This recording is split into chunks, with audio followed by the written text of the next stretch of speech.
வணக்கம் சார். என்னுடைய பெயர் சக்திவேல். கள்ளக்குறிச்சி மாவட்டம் கல்வராயன்மலை இன்னாடு கிராமத்தில் நான் வசிக்கிறேன். இங்கே வந்து பார்த்தீங்கன்னாக்கா எங்கள் அப்பா அதுக்கு மூதாதையர் எல்லாமே இங்கே வந்து பரம்பரையாக இங்கே தான் வசிக்கிறோம். ஒரு 10 வருஷத்துக்கு முன்னாடி என்னுடைய சொந்த முயற்சினால் இங்கே மரம் நட நான் தான் ஆரம்பித்தேன். மரம் நட்டு ஒரு 4 வருஷம் கழிச்சு மிளகு காஃபி ஊடு பயிராக போட்டேன். அதனால் பார்த்திங்கன்னா இப்போ ஒரு 7-8 வருஷம் கழிச்சு மகசூல் வந்துட்டுருக்கு. மகசூல்னு பார்த்திங்கன்னா காஃபி வந்து வேலை அதிகம். காஃபி வந்து பார்த்திங்கன்னா ஒரு 6 மாதத்துக்கு வேலை அதிகமாக கொடுக்கும். அதில் பார்த்திங்கன்னா காஃபி வந்து இங்கே மெயின்டெனன்ஸ் செலவுக்கு போயிடும். மிளகு வந்து பார்த்திங்கன்னா ஃபுல் அண்ட் ஃபுல் எல்லாமே லாபம். மிளகு வந்து எல்லாமே மாட்டுச்சாணத்தை கொண்டு தான் பராமரிக்கிறோம். இயற்கை விவசாயம் தான். அதே மாதிரி காஃபிக்கு பார்த்திங்கன்னா மாட்டு சாணம் தான் போடுறோம். உரம் யூரியா அது மாதிரிலாம் எதுவுமே நாங்கள் யூஸ் பண்ணுறதே கிடையாது. மிளகு ஏன் போட ஆரம்பிச்சோன்னா, இங்கேருந்து மக்கள் எல்லாமே வெளியூர் வேலை தேடி போனாங்க. வெளியூர்னா மைசூருக்கு வேலைக்கு போனாங்க. அங்கேயும் வந்து என்னென்னா காஃபி மிளகு அங்களுடைய அறுவடை பண்ணுறது, காஃபி பறிக்கிறது, இந்த வேலைக்கு தான் போனாங்க. அங்களுடைய சூழ்நிலை எப்படின்னு பார்த்திங்கன்னா மிளகு காஃபி அங்கே நல்லாவே வருது. அதே போல் இங்கே உள்ள மண்ணுடைய தரமும் மிளகு காஃபி நல்லா வரும்னு ஒரு நம்பிக்கையில் இங்கே போட ஆரம்பித்தாங்க. கிட்டத்தட்ட ஒரு 30 வருஷமாக இங்கேருந்து வெளியே போயிட்டு மைசூர் போய் தான் வேலை செய்கிறாங்க, ஏற்காடு போய் வேலை செய்கிறாங்க, வெளியே போய் தான் வேலை செய்வாங்க. ஏன் பொங்கல் கழிஞ்சுன்னா இங்கே வேலை கிடையாது. ஏன்னா இயற்கையை நம்பி இங்கே ஒன்றும் பண்ண முடியல.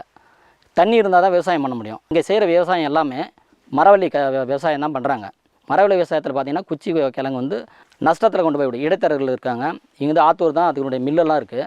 அந்த மில்லில் போய் பார்த்திங்கனாக்கா இங்கேருந்து கொண்டு போய் சேர்க்கறதுக்குள்ளே முக்கால்வாசி நஷ்டம் ஆகிடுது. அதில் பார்த்திங்கன்னா மரவள்ளியில் வந்து சுத்தமாக லாபமே கிடையாது. இந்த மக்கள் வந்து போய் மைசூர் வேலை செய்யும்போது நாம் ஏன் அந்த அங்கே இருக்கிற வந்து காஃபி மிளகு வந்து நம்ம இடத்துல வந்து கொண்டு வந்து நம்ம செய்யக்கூடாது அப்படின்னு சொல்லிட்டு ஆரம்பித்தாங்க. முதல் முறையாக ஒரு 2010 தான் நான் இந்த மரம் நட ஆரம்பித்தேன். மரம் நட்டு பார்த்திங்கனாக்கா நேரல் வரணும். 4 வருஷம் கழித்து தான் மிளகுக்கூடியை நட முடியும். மிளகுடி எப்படி பராமரிக்குதுன்னு சொல்லிட்டு தோட்டக்கலைத்துறையில் எங்களுக்கு வந்து பயிற்சி கொடுத்தாங்க. எங்கள் விருதாலம் போயிட்டு பயிற்சி கொடுத்தாங்க. ஒரு 3-4 டைம் வந்து பயிற்சி பெற்றுக்கிட்டோம். அதன் பிறகு ஏற்காடு போய் அங்கேயும் பயிற்சி கொடுத்தாங்க. அங்கேயும் வந்து கொடியெல்லாம் வந்து எங்களுக்கு மிளகுடி வைக்கிறது பதியம் போடுறதுக்கு எங்களுக்கு வாங்கி கொடுத்தாங்க. ஏதோ தோட்டக்கலைத்துறை மூலமா நாங்கள் எடுத்துகிட்டு வந்து நட்டோம். அதன் பிறகு எங்களுக்கு தேவையானதை நாங்களே வந்து கொடியை வந்து வெளியிருந்து கொண்டு கட் பண்ணி வச்சு நாங்களே பதியம் போட்டு எங்களுக்கு மரத்தில் நாங்களே ஏற்றிட்டோம்.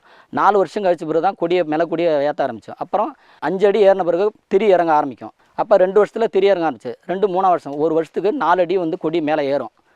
4 அடி ஏறிச்சுன்னா ஒரு 5-6 வருஷத்தில் வந்து ஒரு மரத்துக்கு ஒரு 4 கிலோ 5 கிலோ மிளகு வந்துடும். மிளகு வந்துன்னா வெறும் பச்சை மிளகு அப்படியே வந்து விற்க முடியாது.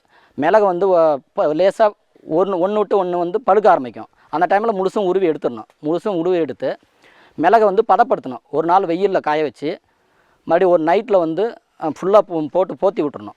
ஏதாவது இது துணி மாதிரி போட்டு போற்றி விட்டோம்னா மிளகு வந்து அந்த கரெக்டான பக்குவத்துக்கு வந்துடும்.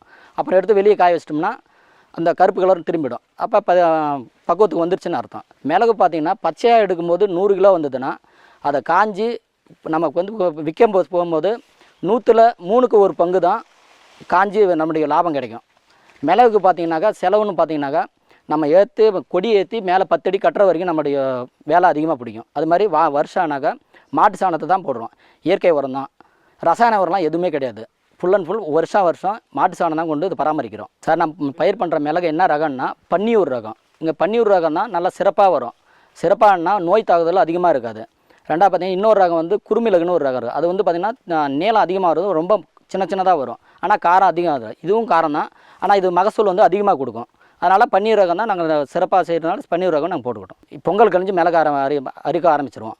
மிளகு ஆரம்பித்து அடுத்து குடோன் வந்து எங்களுக்கு ஏற்காடு தான்.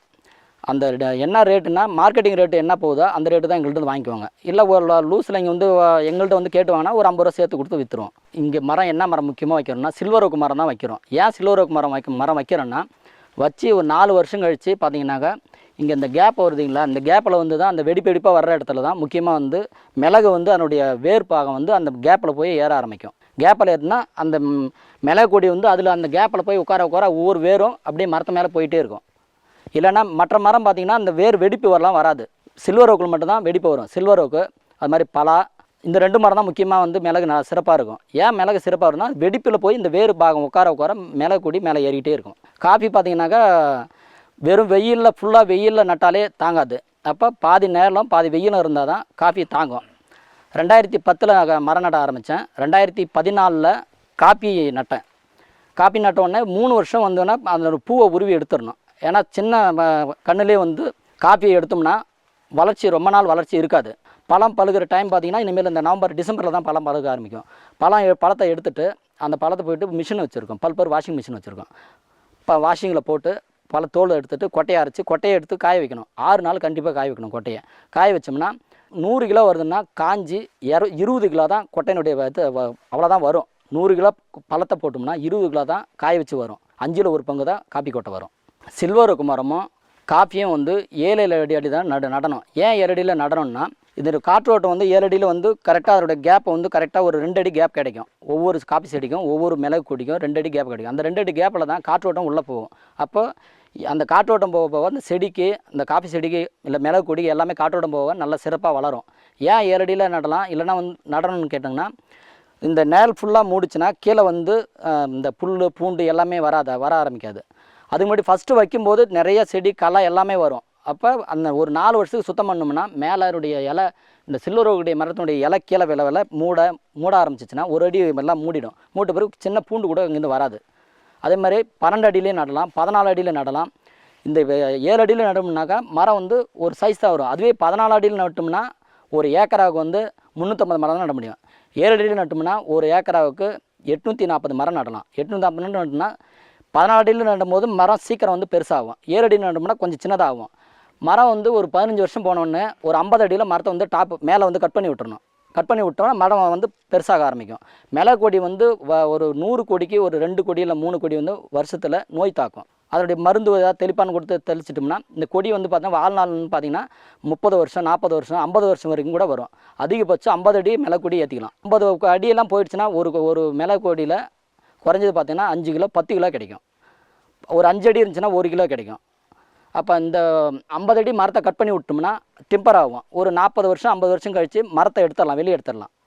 எடுத்துகிட்டு லாரி பாடிக்கு மற்றபடி அந்த வேறு என்ன மற்ற யூஸுக்கெல்லாம் இதை அனுப்பிச்சி விட்றலாம் மரத்தை. இல்லை மரம் எடுக்க அவசியம் இல்லைன்னா மரத்தை அப்படியே விட்டு மறுபடியும் கொடி ஏற்றிக்கலாம். ஒரு மரத்துக்கு வந்து ஒரு பாக்கெட்டு கொடி வந்து பதியம் போட்ட கொடி வந்து 4 கொடி வைக்கணும், இல்லை 2 கொடி வைக்கலாம். மரத்தை அவருடைய கேப்பு மரம் இருக்குதுன்னா ஒரு அடி 1.5 அடி தள்ளி தான் குழி எடுக்கணும். குழி எடுத்து விட்டு அது வந்து அந்த மரத்தை பக்கம் சாச்சாப்பில் அந்த கொடியை வச்சோம்னா அது போய் வேறு ஏறி அந்த மரத்தில் ஊன ஆரம்பிச்சிடும். அந்த கீழே தொங்க விடாமல் அந்த கொடியை வந்து சணலை வச்சோ இல்லை வந்து துணியை வச்சோ கட்டிக்கிட்டே இருக்கணும். ஒரு 10 அடி ஏற வரைக்கும் அந்த கொடி கட்டிட்டு தான் இருக்கணும். இல்லைனா கீழே விழ ஆரம்பிச்சிடும், கீழே ஓட ஆரம்பிச்சிடும். கொடியை பொறுத்த வரைக்கும் ஒரு 10 அடி வரைக்கும் நம்ம கட்டிக்கிட்டு தான் இருந்தாகணும். கட்டால்னா கீழே ஓட ஆரம்பிச்சிடும். இல்லை கட்டி விட்டுட்டோம்னா 10 அடிக்கு மேலே போயிடுச்சுன்னா ஆட்டோமேட்டிக்காக அது வந்து எல்லாம் கொடி வந்து பெருக்க ஆரம்பிச்சிடும். அப்போ மேலே ஏறிக்கிட்டே போகும், எந்த கொடி கீழே விடாது. அது மாதிரி பார்த்திங்கன்னா காட்டில் இருந்து குரங்கு அது மாதிரி பெரிய தொல்லையெல்லாம் இருக்குது. குரங்கு ஏறிச்சுன்னா இந்த கொடியை வந்து கீழே இழுத்துட்டு வந்துடும், அப்படியே மரத்துலேருந்து கீழே இழுத்துட்டு வந்துடும். சீசன் டைமில் பழம் பருக்கிற டைம்லாம் பார்த்திங்கன்னா பழத்தை வந்து குரங்கு வந்து தின்னுட்டு போயிடுது. அப்போ ஆளை வச்சு நாங்கள் இது பண்ணிக்குவோம். இருக்கிற விவசாயம் எல்லாருமே இங்கே இந்நாட்டில் பார்த்திங்கன்னா எல்லாருமே 500 மரத்துக்கு கம்மியில் தான் வச்சுட்ருக்காங்க. இந்த மற்ற ஏரியாவிலும் வந்து மலையில் இருக்கிற எல்லா கிராம மக்களும் இதே மாதிரி மரத்தை நட்டு மழையை பெய்ய வைங்க, அது மாதிரி வாழ்வாதாரத்தை பெருக்குங்க. அதான் நான் சொல்லியிருந்தேன்.